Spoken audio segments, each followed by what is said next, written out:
నమస్తే. ముందుగా ఈటీవీ అభిరుచి యంగ్ షెఫ్ ప్రేక్షకులందరికీ శ్రీరామనవమి శుభాకాంక్షలు.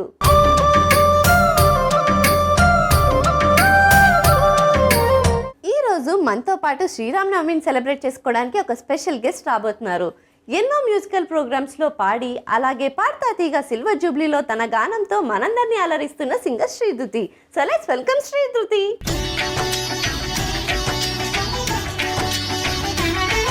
హాయ్ శ్రీధృతి. హాయ్ స్వీటీ గారు. హలో, ముందుగా నీకు శ్రీరామనవమి శుభాకాంక్షలు. మీకు కూడా శ్రీరామనవమి శుభాకాంక్షలు. Thank you so much. So finally మా శ్రీధృతి మా యంగ్ షెఫ్కి వచ్చేసింది. I'm very happy. ఎప్పుడు పాడతా తీగలో చూశాను, అప్పుడప్పుడు నీ వాయిస్ బాగా వింటూ ఉంటాను, కానీ ఫస్ట్ టైం కలుస్తున్నాను అనమాట. I'm very happy. మీతో నాకు చాలా ఆనందంగా ఉంది మిమ్మల్ని కలవడం కూడా. సో నువ్వు ఫస్ట్ పాడతా తీగలో ఎప్పుడు పార్టిసిపేట్ చేసావు? నేను యాక్చువల్లీ బాలుగారు ఉన్నప్పుడు పాడతా తీయగా 13th సిరీస్లో పాడాను. అంటే అప్పుడు నేను 6th క్లాస్లో ఉంటుంటాను. మరి నువ్వే క్లాస్ అప్పుడు? నేను ఇంకా చిన్నదాన్నే అయి ఉంటాను. అయితే మరి అలా చెప్పకు, మాటలు వచ్చాపోయి. పాడతా తీయగా పాడుతున్నాను కాబట్టి ఆ ఏజ్లో మాటలు కూడా వచ్చాయి, పాటలు కూడా వచ్చాయి. బాగా చెప్తుంది మాటలు. పాటలు ఎలా ఉంటాయో చూడాలి మరి. సో అప్పుడు చాలా చిన్నదానివి కదా, బాలసుబ్రహ్మణ్యం గారి దగ్గర పాడేటప్పుడు భయమే లేదా ఇప్పుడు? అంటే అప్పుడు చిన్నగా ఉన్నాను కాబట్టి టెన్షన్స్ ఇవేం అర్థమయ్యేది కాదు. జస్ట్ అలా స్టేజ్ మీద వెళ్ళి పాడేసి రావడమే, మార్క్స్ అవేం అంత ఆలోచించేదాన్ని కాదు. సో పాడేసి బాలుగారి ముందర పాడడం అంటే ఇంకా it is a blessing. So ఆయన ముందర పాడడము, ఆయన కాంప్లిమెంట్స్ ఎంజాయ్ చేయడము ఇంతే. ఓకే, మరి బాలుగారి దగ్గర పాడిన ఫస్ట్ సాంగ్ ఏంటో గుర్తుందా? అది రాముడు పాటే. రాముని రూపమే మోహనము అనే పాట పాడాను. సో అలాగే ఇవాళ యంగ్ షెఫ్ కూడా ఒక మంచి రాముడు పాటతో స్టార్ట్ చేసేద్దాం. జగదానందకారక జయ జానకి ప్రాణనాయక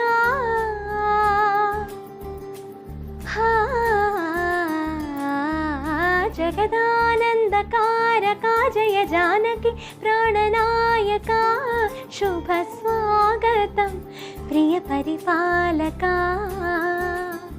మంగళకరమౌ నీరాక ధర్మాని దిగ్వేదికౌగాక మా జీవనమేక పావనమౌగాక. వావ్, సూపర్ బ్రా. Thank you so much. ఇప్పుడు పాడతా తీగ సిల్వర్ జూబ్లీలో పార్టిసిపేట్ చేస్తున్నావు కదా, మీరందరూ చాలా పేరున్న సింగర్స్ ఒక లెవెల్కి వచ్చేసారు. మళ్ళీ ఆడిషన్ ఇచ్చి ఎందుకు పార్టిసిపేట్ చేస్తున్నారు? అంటే యాక్చువల్గా పాడతా తీగ అనేది ఫస్ట్ నుంచి అదొక brand, it's not just a show.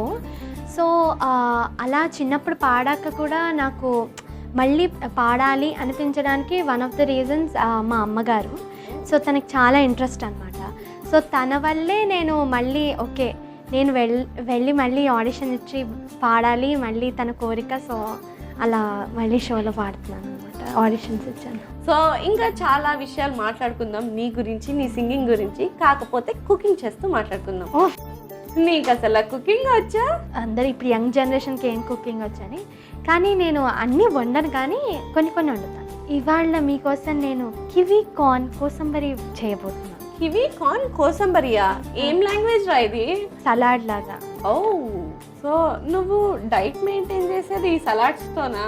నేను డైట్ చేస్తే డైట్ మెనూ షోకి వెళ్తాను కానీ యంగ్ చెఫ్కి ఎలా వస్తాను చెప్పండి? అబ్బా అసలా అక్కడ కీరవాణి గారు ఏమో కానీ ఇక్కడ నువ్వు ఎక్కువ వేస్తున్నావు పంచులు. కొంచెం అలా అప్పుడు నేర్చుకుంటున్నట్టుంది అక్కడ సజెషన్స్ తో పాటు పంచులు కూడా. So ready Dhriti? Yes ready. So first ఏం చేయాలి?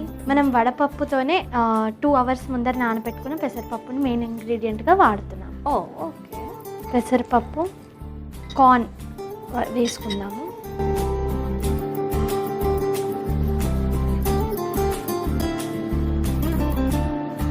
సో మన నెక్స్ట్ ఇంగ్రీడియంట్ వచ్చేసి కివి. వసంత ఋతువు కాబట్టి మనం మామిడికాయలు చిన్నగా తరుక్కున్న మామిడి ముక్కలు వేసుకుంటున్నాం. ఓకే. పచ్చి కొబ్బరి తురుము, దాంతోపాటు కొన్ని పచ్చి మిరపకాయ ముక్కలుగా చేసి తరుక్కున్నాం సన్నగా. సో అవి కొన్ని వేస్తాం. చిన్నగా సన్నగా తరుక్కున్న క్యూకుంబర్స్, కీరా ముక్కలు వేసుకుంటాం. ఇప్పుడు కాస్త ఉప్పు వేసుకుందాము అండ్ కొద్దిగా మిరియాల పొడి ఫ్లేవర్ కోసం.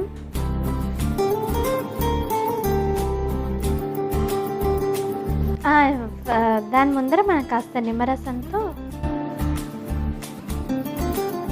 అండ్ కొద్దిగా కొత్తిమీర వేసుకోవాలి. సో ఇప్పుడు మంచిగా మిక్స్ చేసుకోవాలి. ఇలా మిక్స్ చేసుకుంటూ మనం కొద్దిగా పోమోగ్రానైట్ వేసుకోవచ్చు. సో ఇప్పుడు నెక్స్ట్ మనం ఒక పోపు వేసుకుందాం చిన్నది. దానికి ఒక ప్యాన్ కావాలి.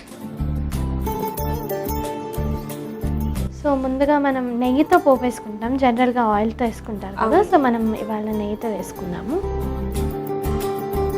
కొద్దిగా ఆవాలు వేసుకుందాము. కరివేపాకు వేసుకుందాం. ఇప్పుడు ఆఫ్ చేసి ఎక్కడెక్కడ పాడావు, ఏ మూవీస్లో పాడావు నాకు ఒకసారి చెప్తావా? సో బేసికల్గా నేను పలికెద భాగవతం అనే షోలో విన్నర్ అయ్యాను. అలాగే అదివో అల్లదివో అనే షోలో కూడా విన్నర్ అయ్యాను.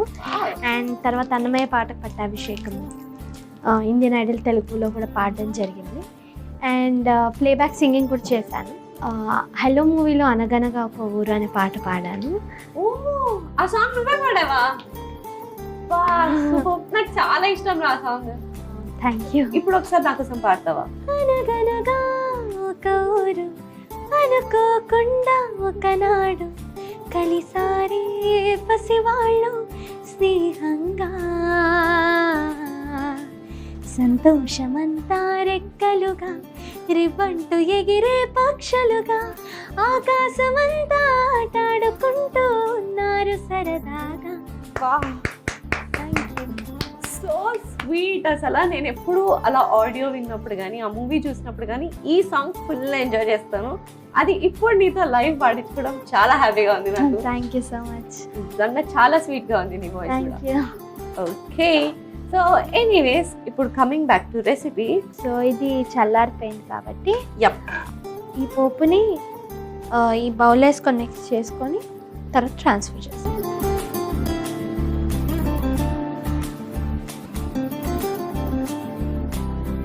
సో దీన్ని మనము మంచి బౌల్లో సర్వ్ చేసుకుందాము.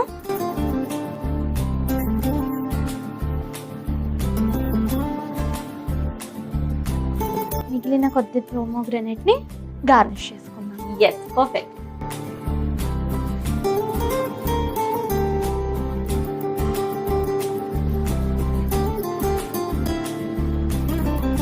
Kiwi corn kosambari ready. Thank you. So let's taste kiwi corn kosambari.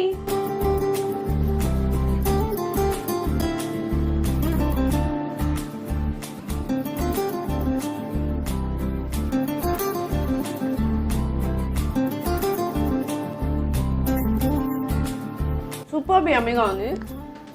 Correct, నువ్వు అన్నట్టు పుల్ల పుల్లగా ఉంది అండ్ ఫుల్ హైడ్రేటింగ్గా ఉంది. అంటే కుకుంబర్ వేసేసరికి సమ్మర్లో పర్ఫెక్ట్ రెసిపీ. అండ్ మధ్య మధ్యలో పెసరపప్పుతో ఇవన్నీ తగలడం ఈజ్ వెరీ డిఫరెంట్. మరి లేట్ చేయకుండా మీరు కూడా ఈ శ్రీరామనవమికి ఈ స్పెషల్ రెసిపీని ట్రై చేసి హ్యాపీగా ఎంజాయ్ చేసేయండి. థ్యాంక్ యూ సో మచ్ ఒక యమ్మీ రెసిపీ నేర్పించినందుకు. కానీ వెళ్ళిపోయే ముందు ఇంకొక పాట నీ స్వీట్ వాయిస్తో. షూర్, తప్పకుండా. సో శ్రీరామనవమి సందర్భంగా కాబట్టి అందరికీ చాలా ఇన్ జనరల్గా చాలా ప్రజాదరణ పొంది అందరికీ చాలా నచ్చిన పాట ఒకటి పాడతాం. ఓకే. పిబరే రామరసం రసనే పిబరే రామరసం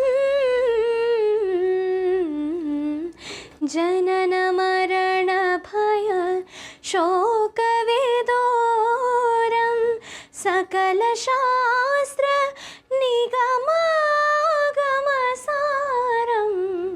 పిబరే రామరసం.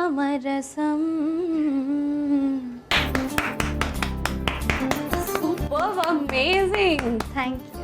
ఇంత మంచి పాటలు పాడి నన్ను ఎంటర్టైన్ చేసినందుకు and thank you so much for coming to our show. Thank you so much.